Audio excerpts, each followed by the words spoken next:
This is Pamela Kuhn, and the curtain is up on Center Stage, the show about the arts and the artists behind their work. Today, I am in the company of men who are achieving great things in the world of opera. And for my radio listeners, we are connected today in this interview by the wonders of Zoom, so I hope you will forgive all the visual references that I make along the way. And I hope you also forgive my dog in the background if there's any barking, because it's hard to keep that one down. I have with me today repetiteur and conductor at the Royal Danish Opera in Copenhagen, Mr. Nick Fletcher. Also joining us from Flensburg Opera is Ben Woodward, who is sheltering at home, separate from his job as repetiteur and conductor. And Ben is also the creator and music director of Fulham Opera in London. And lastly, the incomparable bass-baritone Trevor Cinnamon. He joins us from his home in Maryland. The Washington Post calls his singing rich and gleaming, while Opera Today refers to his sound as burnished bronze. I think you've wrapped it up there, Trevor, with all the accolades. I love that.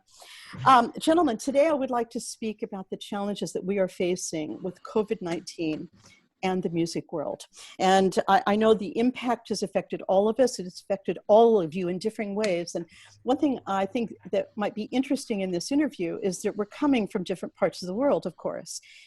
Each one of you will have something varying to share with us. And I think it's vital for the future of music that we can share and be as honest as possible. So with that in mind, I want to start with Nick Fletcher in Denmark, because Nick, I understand that Denmark actually has been very positive about embracing reopening in mid-April. And that you have had some sort of parameter of still working during this time. Can you share with us what those boundaries have been and what is going on in your life as a musician in Denmark? Yeah, absolutely. So we've been locked down now for about 8 or 9 weeks, and initially, like everywhere else, we couldn't do anything, and that was a bit of a very odd time. Once that initial period came, when it was over, we as a pianist group were actually allowed to go into the opera to specifically do some recording for singers. And so that was nice. It was not very much, it's not very long, but it was a nice, felt very privileged to be able to do some work, really. And, you know, instead of sitting at home doing, you know, whatever I'm doing at the day, to actually put fingers to a piano, and that's fantastic. And then recently, yes, we are more open than a lot of other places, and actually as a theatre, the Royal Danish Opera, we've started doing concerts. It's been about 2 or 3 weeks now in people's backyards, so we just rock up, and it's some ballet dancers do a pas de deux, and Really? Opera singer sings an aria. And then actually some people from the theatre come, and there's a very great Danish institution of communal singing, and so they do some numbers from one of the sort of famous collection of Danish songs. So it's really nice, and we go in people's backyards, and we're able to hopefully bring some art to people who are stuck in their houses. But how have you handled the rehearsal process? I mean, you had to bring people together for that. In a way, we haven't had one at all. I mean, it's very much sort of, we're all doing stuff that we know, certainly from our point of view, from the opera point of view. I'm not so sure about the ballet, but from our point of view, it's very much singers just coming and singing an aria they know. And so we just sort of do it, and it's a little bit sort of rough and ready, but the concerts aren't very long. We're only talking about 15-30 minute long sort of events, and so in some ways that sort of adds to it. It's not polished, but it's fun, and we're enjoying playing and singing, and hopefully the audience are enjoying listening to us. So you're maintaining your livelihood, and I would imagine because of this, the confidence levels amongst artists is different there. Yes, absolutely. I mean, Denmark as a high tax, big welfare state, was very, very quick at providing support to individuals and institutions. And as a general rule, I would say people are very happy with the work the government has done here. And from our point of view, we still get paid. I mean, we're very lucky. There are people who've fallen through the cracks, of course, like with any of these decisions. But on the whole, I would say people are pretty happy with how the government's responded. And for us artists, that means that we're sort of, well, I mean, thankfully I have a full-time job, but even I think for the freelancers, mostly I think people feel more confident than in other countries. That's quite incredible. I mean, in comparison to the United States, this is considerable on the confidence level. Ben, I have to ask you, in Flensburg, so you were sitting on the Danish border in this delightful little town. You've been working full-time for Flensburg Opera. When was the last moment that you were in the opera house working full-time? Full-time, well, we shut down in that way that, you know, perhaps is history's way of telling a joke on Friday the 13th of March, which, and we did a performance of Don Giovanni on Thursday the 12th, and I was due to conduct my first Don Giovanni on Saturday the 14th. Oh. So I didn't get to do it, which really kind of sucked. Yeah, that was the first time we did that. Then, so first of all, our performances were cancelled, or at least put on hiatus. And we still were going into work to work on the following production. And people were very confused why we were doing full musical runs of this modern piece we were doing. And next thing we knew, the government came down. It was the state government of Schleswig-Holstein. Initially, I think it was sort of a federal thing, but it certainly came from Schleswig-Holstein, that we had to stop rehearsals, and that happened on about the 16th or 17th of March. And we haven't been in since, as far as a group is concerned. Much like what Nick has just said, we have been allowed to make an appointment to go in. We only have 3 practice rooms in our building. I mean, it's a very relatively small theatre. And we've been allowed to make 1-hour appointments each day. So I've been going in and keeping my fingers warm pretty much 5 days a week ever since that happened, which has been nice. And I've learned some music and done some sight reading of pieces I should know and don't. But it's been very quiet and very weird. Has the quiet been nice for you in any way? I'm not going to say anything unpleasant about any of our singers, but that's beautiful. Yeah, it's been really good not to hear some of them sing. No, that's not fair. It's nice to have some time to reflect, to do some work, to read some books, which is something I don't actually have very much time to do usually. But I've really missed the making music, and especially the conducting for me. As I say, this calendar year I've conducted just 3 shows, and it's now looking, as of yesterday actually, it's looking like I might not get to conduct anything else for the rest of this calendar year. I'm so sorry. And that's so that is a bit of a loss, to say the least. But as I say, we've been allowed into the theatre 1 at a time, and that's been a blessing in its way. I'm so thankful to hear that, and I'm also thankful that you're in the hands of Angela Merkel there. We respect her as a leader and a scientist, and so she brings a different dynamic, to everything in Germany.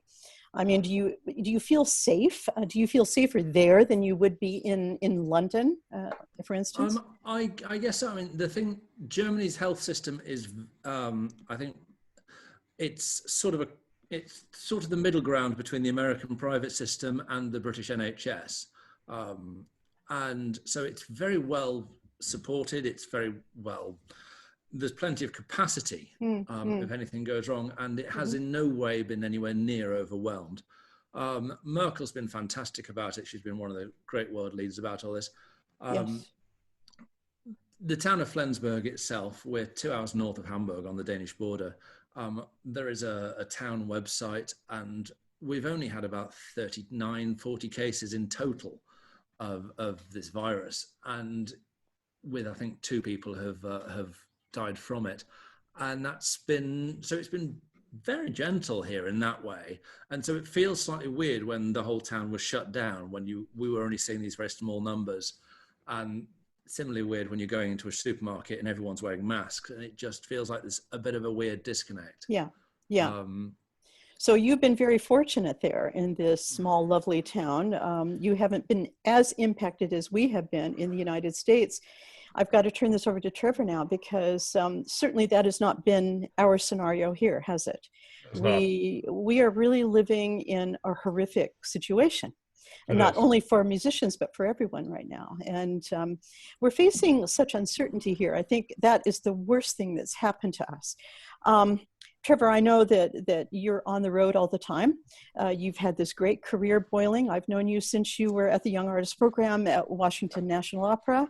And I've lovingly watched your rise, and your work at the Met. And suddenly, boom, the door is down.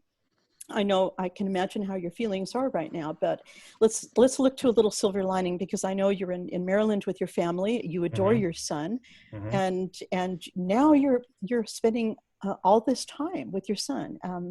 Has this been a time of reflection for you? Has this had some sort of upside? Absolutely. So since my son was born in 2014, I've not had this much time at home with him ever. Not any single chunk of time like I've had now. And because the schools are, of course, closed here, and we are, with some guidance from the state, homeschooling all of our children. My wife does the lion's share, but I also am heavily involved with that. And, I get up with him, I put him to bed, and I have all this time that I have never had in his life with him. And I cannot tell you how much that means to me. And it is definitely a silver lining, at least amongst all this horror from a business standpoint. So I'm very much enjoying that time with him. Oh, Absolutely. I can imagine. Yeah. So I have to ask you this. I mean, first of all, what was your last job? What was your last gig before this March 13th number? I mean, Friday the 13th is it's very apt. And where would you be right now if we hadn't faced COVID? So let's start with, what your last job was. Sure. My last job was at the Met end of February, and it was in Notte di Figaro, and everyone was half joking about the news out of China and about this coronavirus thing. And as the weeks went on, I finished my last one there. I think it was the next to last week of February weekend. And we get, I think it was an email from Peter Gelb. So I was home for a couple of weeks, and we get an email that the last half of March will be canceled, and then reassessed at the end of the month. And a week later, we get the news that the season had been canceled completely, throughout the rest of the spring season. I was scheduled to go back. I would have finished up my last Bohème there last weekend, or this weekend, actually. I think it would have been Saturday, the 9th.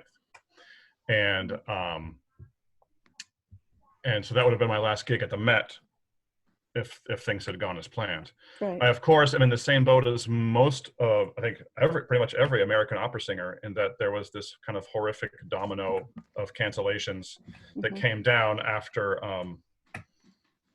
March. One after the other just toppled down through. Right now, everything is canceled for me until September. I still have contracts at the Met in September, but they sent them to me. I have not received signed contracts in return, so I don't know what's going to happen there. And I am not hopeful, honestly. Really. So we've heard the rumors. I mean, I can imagine what it was like at the Met when the talk first started in February, early March. Right.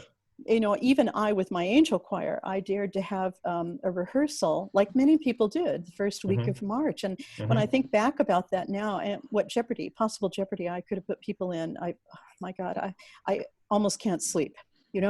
This is, and again, we're faced with the inevitable. How can we bring people back together? They talk about putting people in audiences, but that's hard enough. But how are you going to get in an elevator? And ultimately, how is the rehearsal process going to function?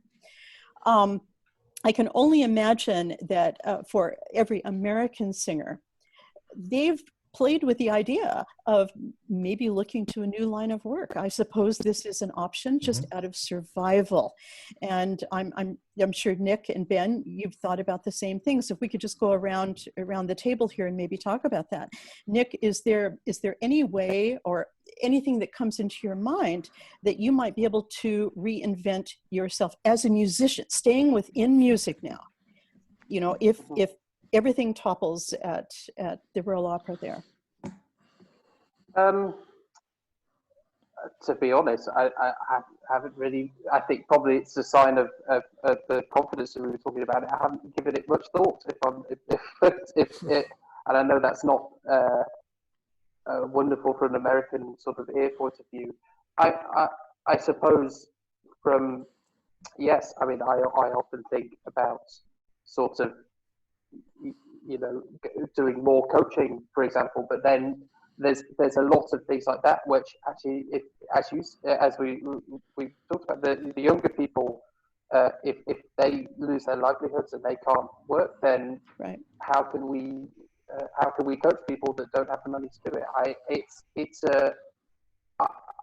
It's a sort of slightly worrying thought, and I think it's probably a sign of sort of our confidence here. To be honest, I haven't, touch wood, had to think about it a lot.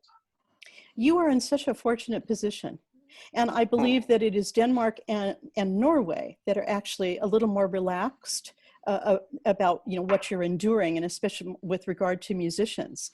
I know that some singers here specifically have, with that domino effect that Trevor was talking about, we're hoping that their gigs in Australia and New Zealand and maybe places further afield were still going to happen. But now, this is a clean sweep. Ben Woodward, I get back to Angela Merkel. I feel that the theaters of the world are kind of watching her to see what mandate she's going to put down as far as theaters reopening in Germany. And maybe this is the barometer. Maybe she is the person, we should be watching. What is your feeling? Do you think fall is realistic?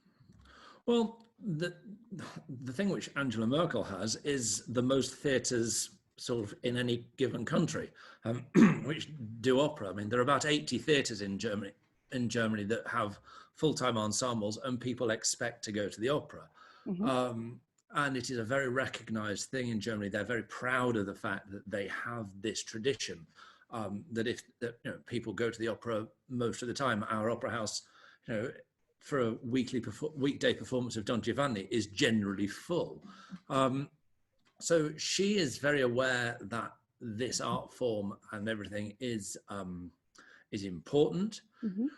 She's aware that the people in it have to be supported, both in terms of the fest singers, those who are in the ensemble, and those are the people who have been, I don't know if lucky is the right word, but those singers in the ensembles are still getting paid their full salary at this moment, and they're sitting at home watching their Netflix, playing their computer games, and just waiting to be told to come back to work.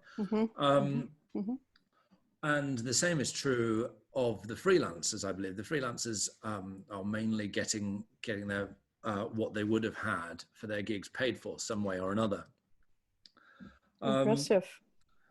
So we're waiting to be told we can go back. I don't know if you saw, there's an article from, it was a German university town beginning with M, the town name I simply can't remember, where they'd done a very scientific article about the dangers of singing and of how the droplets are just spewing forth, and that is one of the more dangerous things you can do. And so they think that singing in opera will be one of the last things to be reopened, possibly even after sports. So, yeah, we're waiting to see what Merkel does, but everyone is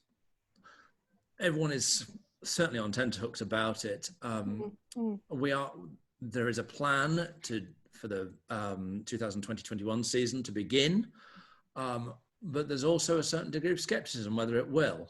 I know our Kapellmeister here is he's in a very despondent mood about whether we'll start performing again in this calendar year. And who knows? Who knows? Who knows? I hope everyone will be conservative.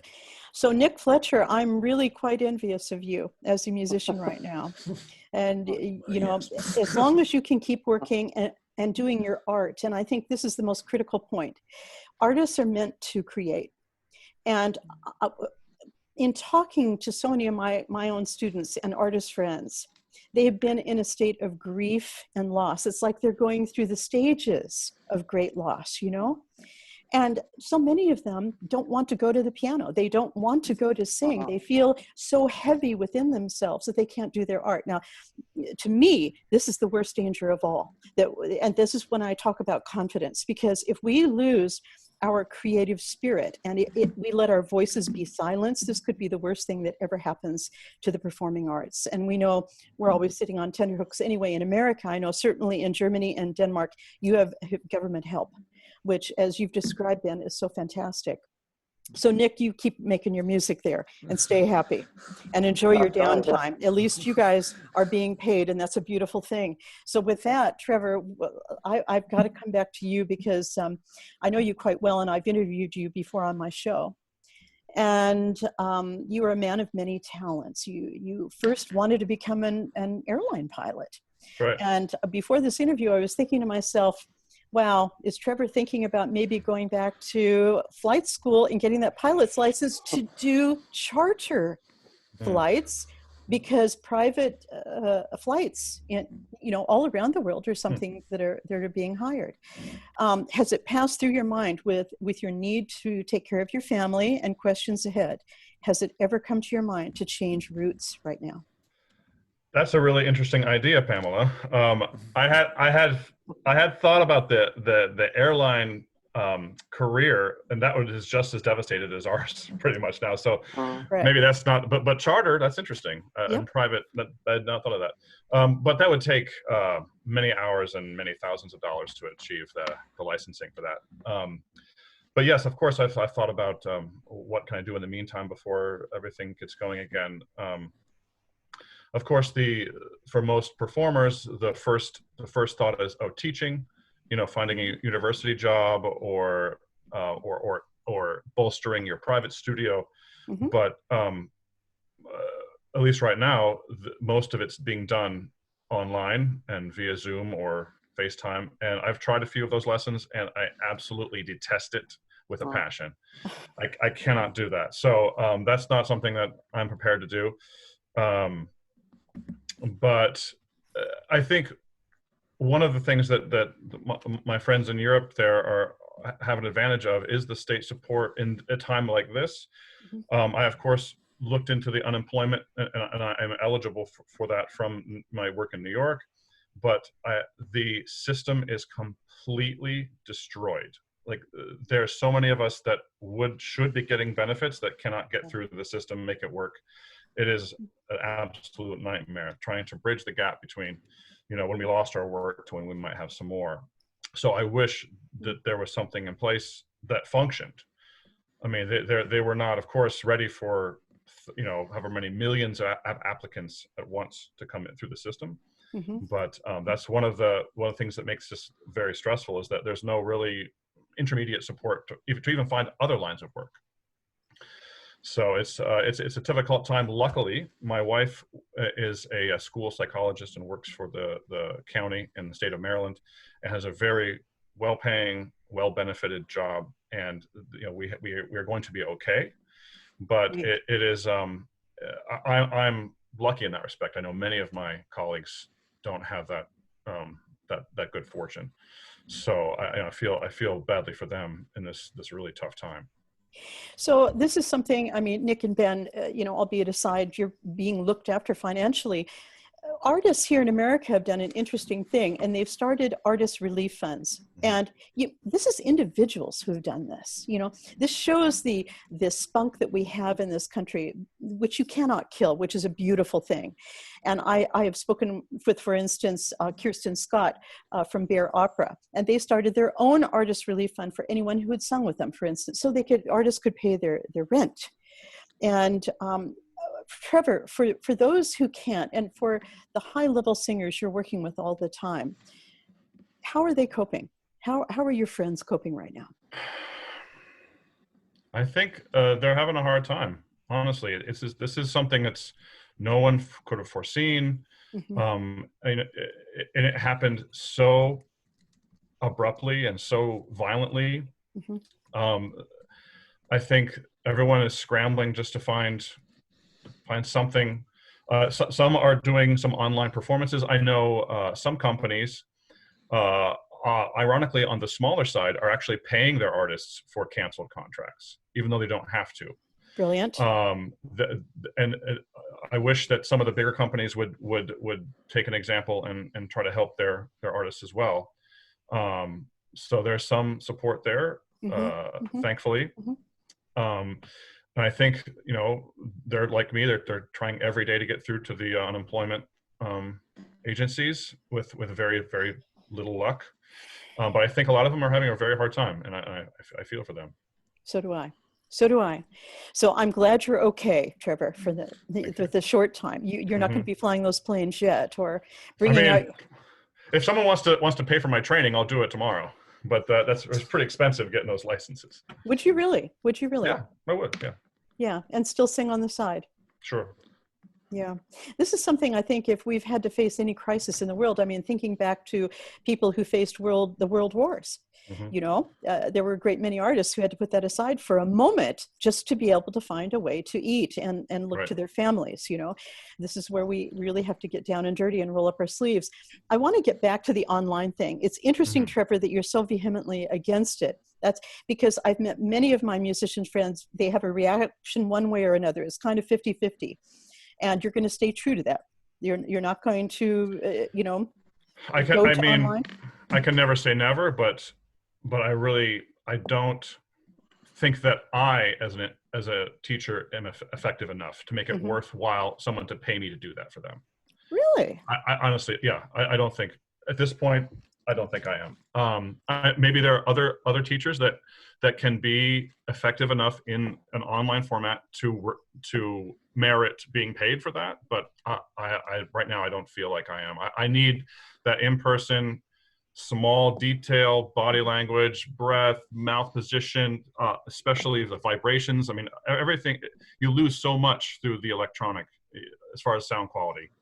You can do diction, you can do language, you can do performance practice, but as far as like the details required for singing, I find it very, very, very difficult.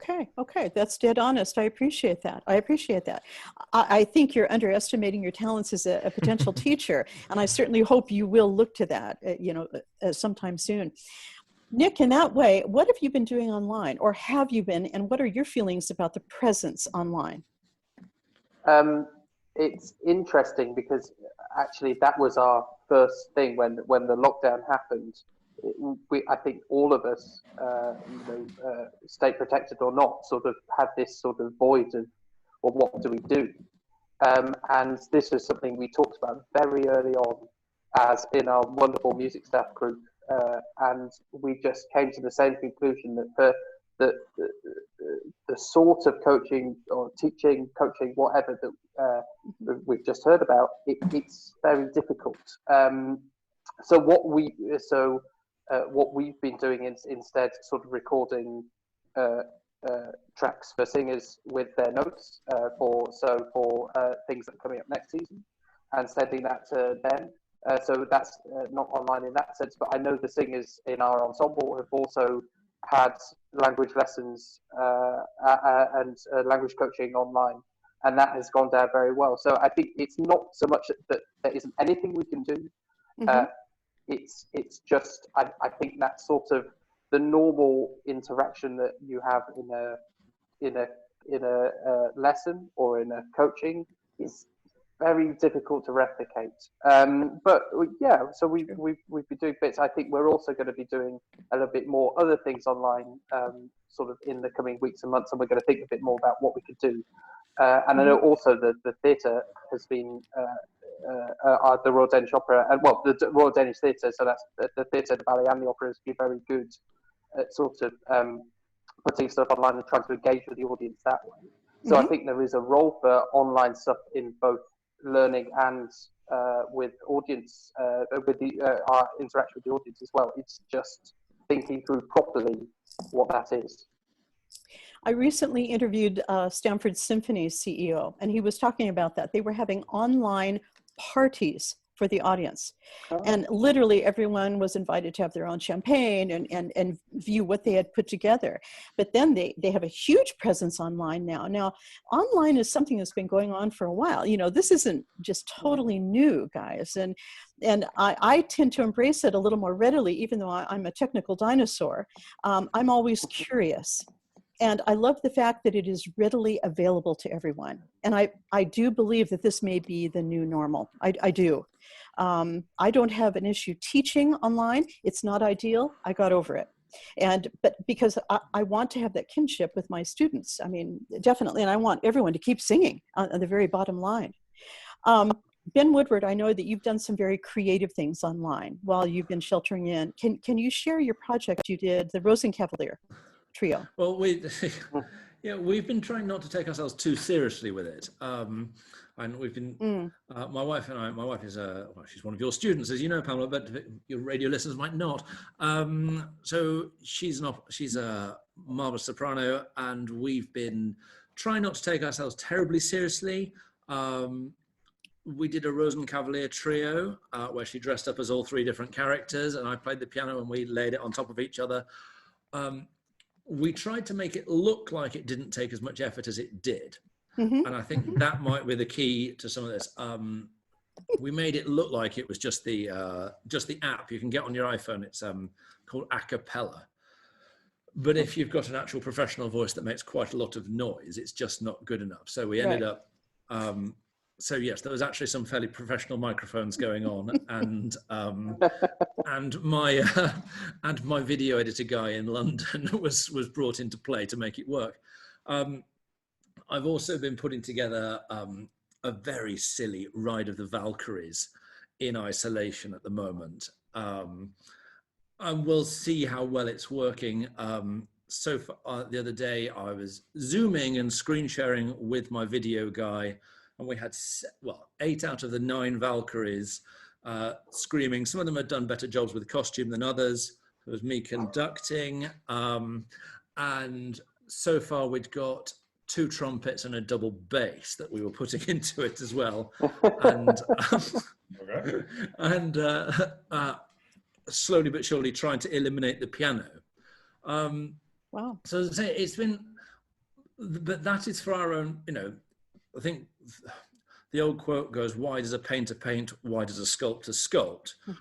And why do we do this? Because we've got to create." Which is, you know, that's a bit different. We also consume quite a lot of the Met's stuff online. We watched a Salzburg Arabella with Renee Fleming the other day online, and we, you know, trying to educate ourselves like that. But for actual creation of stuff, I don't know, trying to be serious and do the stuff which we do day to day to create, you know, the next great Figaro, the next great Arabella, for want of a better thought. That's going to be very difficult online.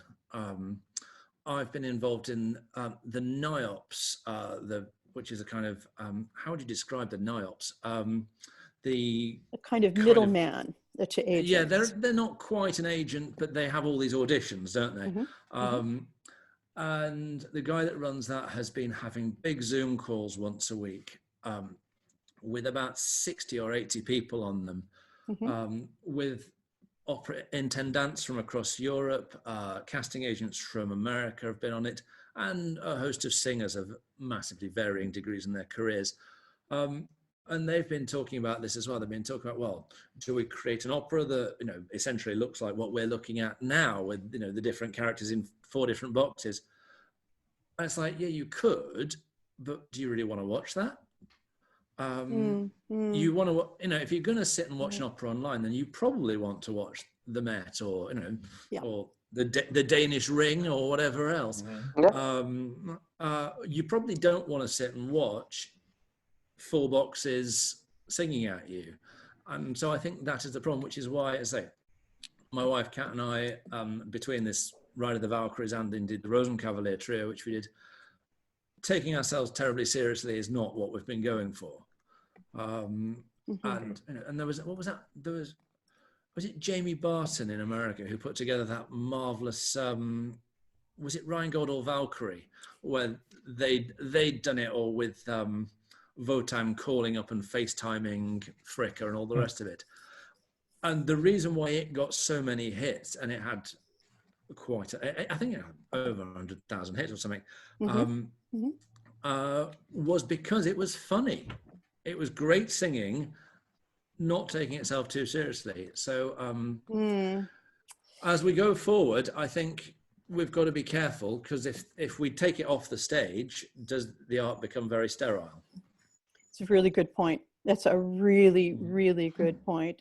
Nick and Trevor, I can only imagine that you agree with that. Absolutely. Yeah. It's so worrying. I mean, I don't know how artists are really dealing right now. Our whole nature is to be fragile and sensitive. And we're becoming overly sensitive to everything that's happening every day. And for those who don't have an income, I don't know what the way forward is. So maybe that's my next question to everyone. Trevor, what is our new normal going to be? What do you foresee for the world of opera, first of all, and for working musicians?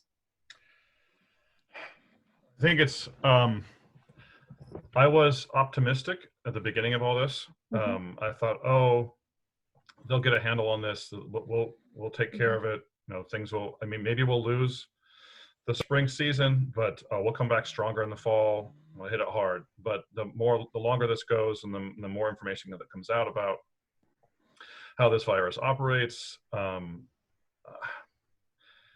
not, it seems to statistically target the audience that supports, at least in America, supports us as artists, and that is the older population. Right.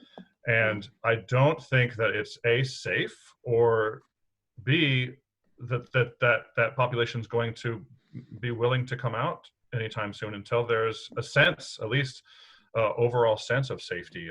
Perhaps that takes a vaccine or a very effective treatment. But I don't see that the model of every third row, or you know, putting together something for a quarter capacity of the opera house is going to be effective. I think that the situation is extremely dire in America for opera. I think that other art forms may have it slightly easier, but we are a large scale art form. Large scale, like we have many people at once in the opera house, not just opera, I mean, not including the audience, just on stage, pit on stage. So I don't see how this comes back without at least the vaccine or some sort of amazing treatment, and a psychological sense of relief from the pressure and the danger of the virus. I think for artists, that means that you're going to have to look for other avenues. I don't think that there's going to be much performing for someone that is just a full-time gig performer. You're going to have to get creative. Hopefully you can find that support from the government to bridge the gap for a few months, or hopefully longer. But you're going to have to find other jobs. I mean, taking whatever comes to you, honestly. I am not optimistic about returning to performing anytime soon. It's complicated, isn't it? It's very, I think the solution is so complicated that it is just darn frightening. Yeah. Thanks for your honesty there. I really appreciate that. And I really hope that you will stay within the framework of music always. Ride this out, stay with your son, have that beautiful quality time you wouldn't have had, you know, at any other junction. I mean, seriously, sure. To all of you, I want you to ride it out. Nick, Fletcher, what are your ideas? I mean, about the future of music, the future of opera, and what is going to be the new normal? I think we are optimistic, but I think realistic. Optimistic in the say, actually, our theatre launched our next season today and put in place safeguards. We actually did do half. It was half capacity theatre for about a week before we shut down, and that seemed to work quite well. And we've launched the season and sort of tried to make it as people can cancel the tickets, and swap them for other shows, etc. And trying to create, trying to make people comfortable to buy the tickets. Nevertheless, I think everyone thinks it's going to be difficult, and we can, if we do go back, so large groups of people, in theory, at the moment, will be able to go back from September the 1st. In the long term, you can see a show like, say we do go back and there are sort of guidance restrictions, on how far people have to stay away from each other, etc., etc. You can see something like Magic Flute, a Fidelio working with the orchestra in the pit. But further on, we have Parsifal. Can we see that work in the pits? I'm not sure. And I think that's going to be the difficulty at the moment. As you've seen, I've been very positive. I think it's going to be how long this goes on for, and I think that's why it's important to try and be positive, and to try and not just sort of give up and say, well, we're not going to do anything until everything's, and try, but also be realistic that that's maybe not going to happen, and give our audiences things online.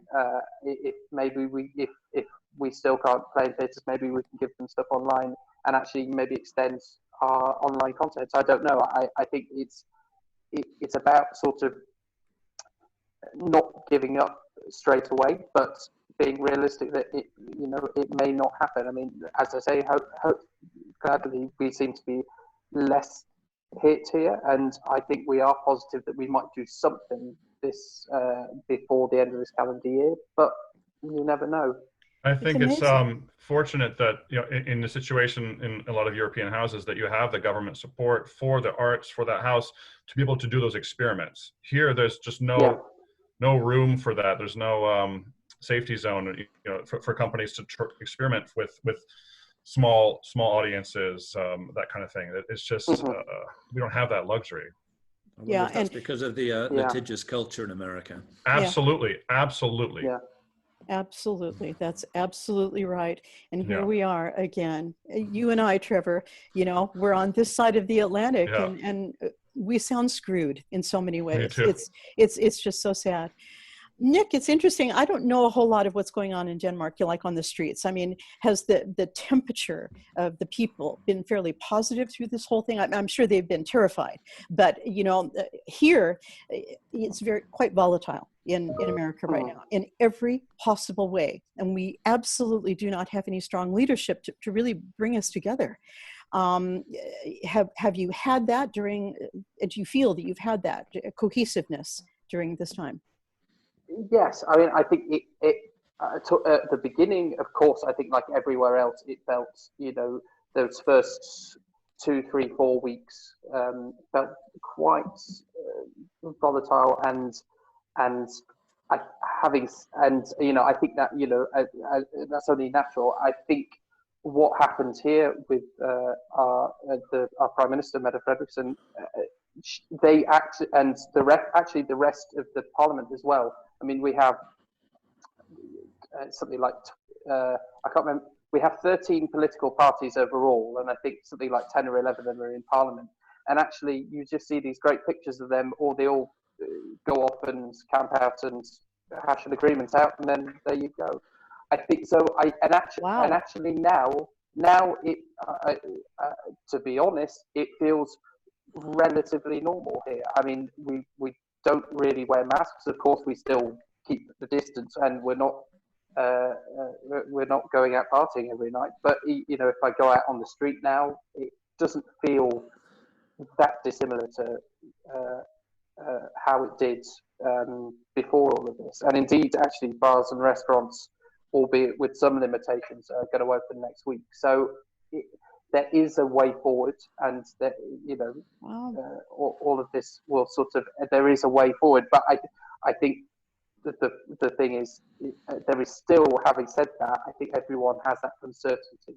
Yes, we're in a very privileged position here, but we don't know how if this is going to reappear, if there's going to be a second wave, and I think that will be very interesting. But for now, yeah, I think we really feel, as I say, for the most part, there are one or two grumbles about this and that, and I think people aren't absolutely sure of the government's, the Social Democrat-led government's views on culture, but and they got off to a little bit of a slow start, but in general, I think people are very happy and very positive to have been led by Mette Frederiksen and Wow. through this. Impressive. I know in the past, Yeah, I know. Nick, I know in the past that you've worked for the Yetta Parker at the Royal Opera House, and of course assisted Tony Pappano. I'm sitting here in Connecticut, where Tony Pappano was originally from, believe it or not. You've assisted him, for instance, on The Ring at Royal Opera House. Do you hear any grumblings of confidence levels from ROH in London? I haven't heard too much specifically. The little conversation I've had with old colleagues seem to, for now, be sort of fairly positive-ish. I think it seems like they took a quite quick decision, but I think again with something like the Opera House, it's the long-term thing that's going to be the issue. I think right now, of course, yes, people are getting fed, and there are people who are sort of disadvantaged now. But I think with an organisation like that, it's all going to be about how quickly they can get back, and with the Arts Council funding, how much of that's going to keep coming in and stuff. And I think I would say it is not sort of overwhelmingly positive, but from the little I've heard from speaking to old colleagues, right now it doesn't seem to be absolutely dire, but that's not to say that there's not worry also. Trevor, I think we need to move to Europe. I think that it is inevitable. And if you can just get your pilot's license going, and we'll just charter a plane and we're off. Sounds like a plan to me. First customer there. I'm very expensive.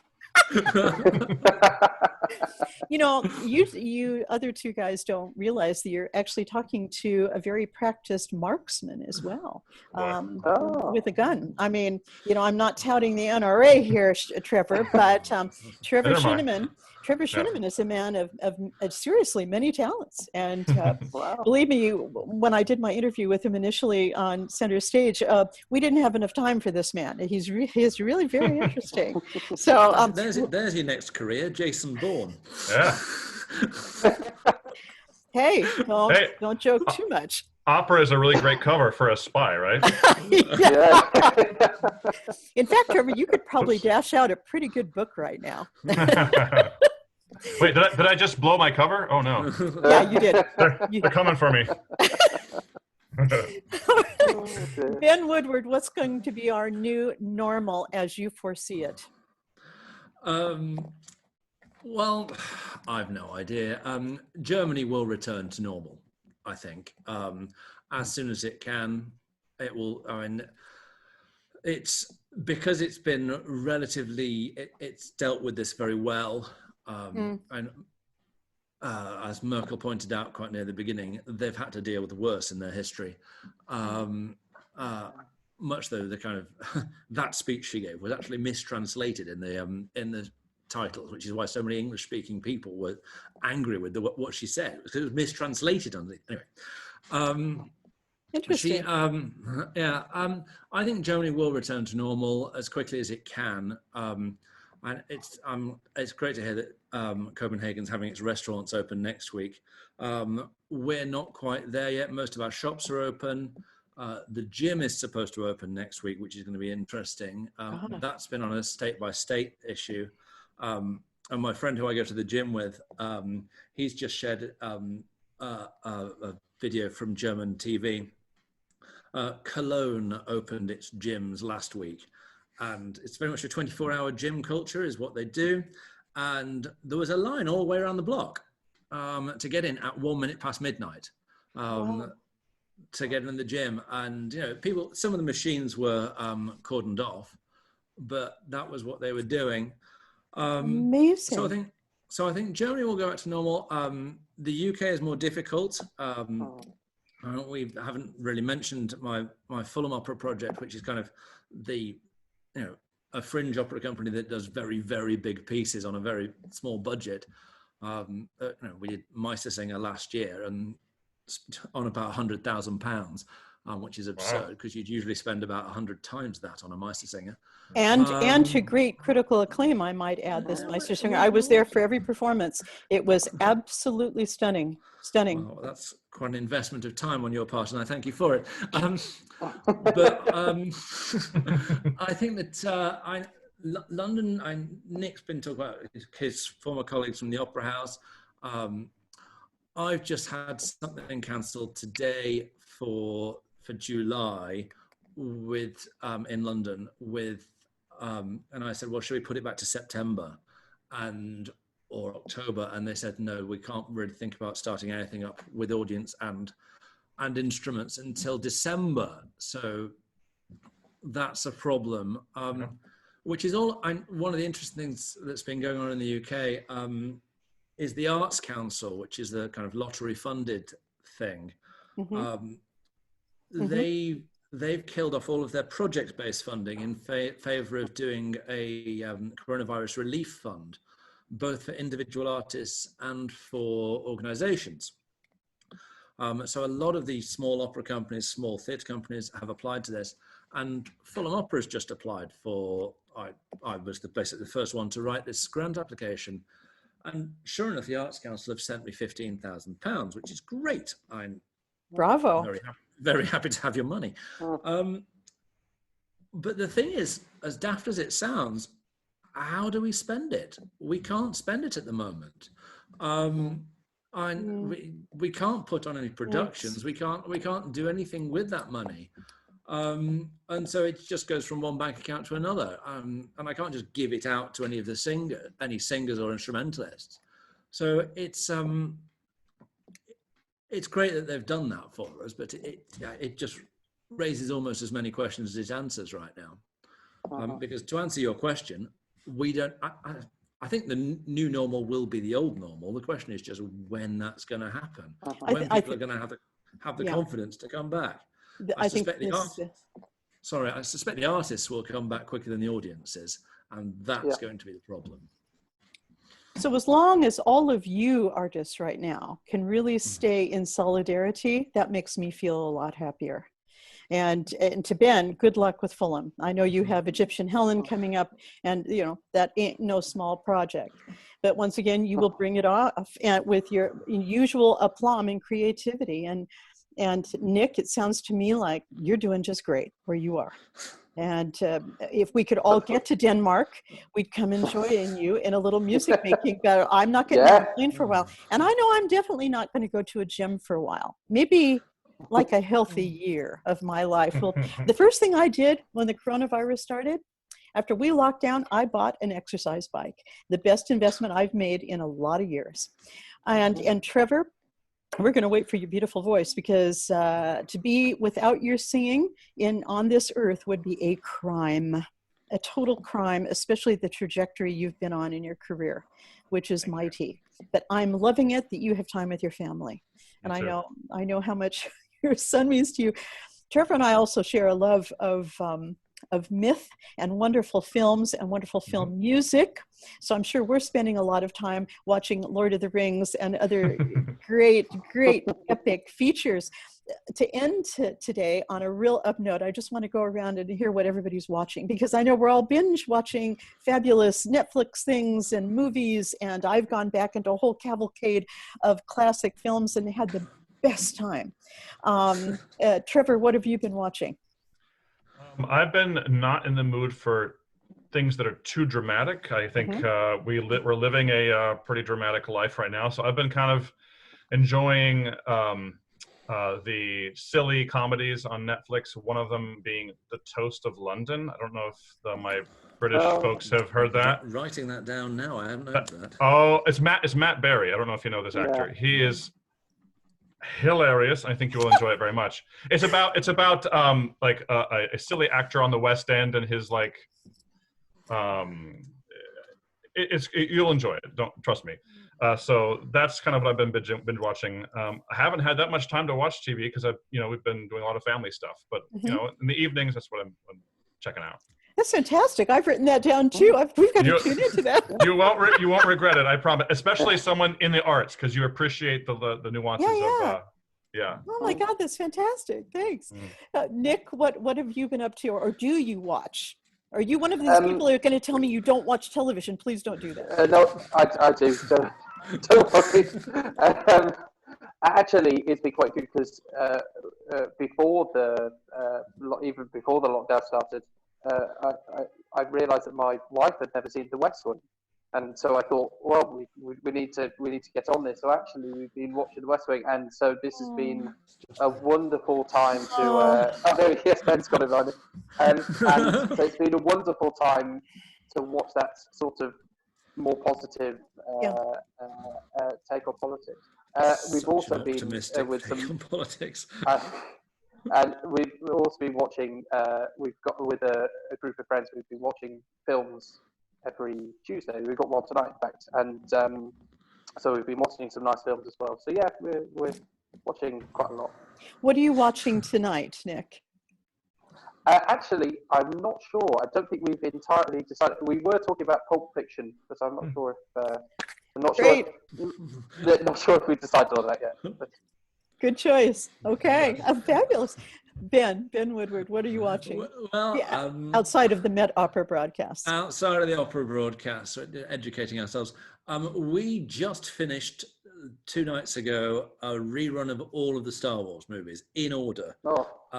From episode 1 to 3, then Solo and whatever the other one was called, and then the others in order. And so because I think I might have watched them when I was just the wrong age. Certainly 1, 2, 3, 7, 8, and 9. And so it was good to see them sort of the whole thing play out the way that someone intended it to. Someone. Quite. And as you all may or may not know, I just did a Zoom conference with an opera singer in Germany and one of my good friends, a filmmaker here, who's doing his own offshoot of the Star Wars ideas. And we did an hour and a half on Zoom about the legacy of Star Wars. And I'm nauseatingly dedicated to Star Wars, but it kind of defined my life at a crucial time in my life in 1977, which ages me terribly, and I'm not afraid to admit, but hey, I'm glad it's still around, and I'm glad, it's so operatic. For all of us, it has that dynamic, and you can't get away from it. So, well, guys, you've been great. You've absolutely been wonderful. And I hope we've shed some light to some people. And I hope we've been able to share some of our personal experiences, which mean something to someone else. And whatever happens, I don't want anyone's creative voices to be silenced.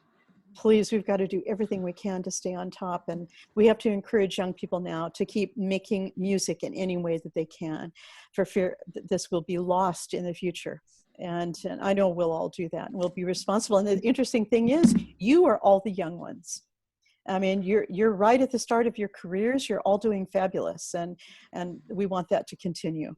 And best of luck to everybody. Nick, in Copenhagen, Trevor, your career, which is spanning the world, I know it'll come back. I know it will. And enjoy your son. And much love to them and your lovely wife. Ben, with Fulham Opera, I know you'd be the creative soul you are. So, and you can move mountains. You'll make this happen. You'll figure a way. We always do. All right, guys. Thank you so much for being on Center Stage. I really appreciate it. All the best to Nick Fletcher, Ben Woodward, and Trevor Cinnamon. This is Pamela Kuhn, and the curtain is now down on Center Stage.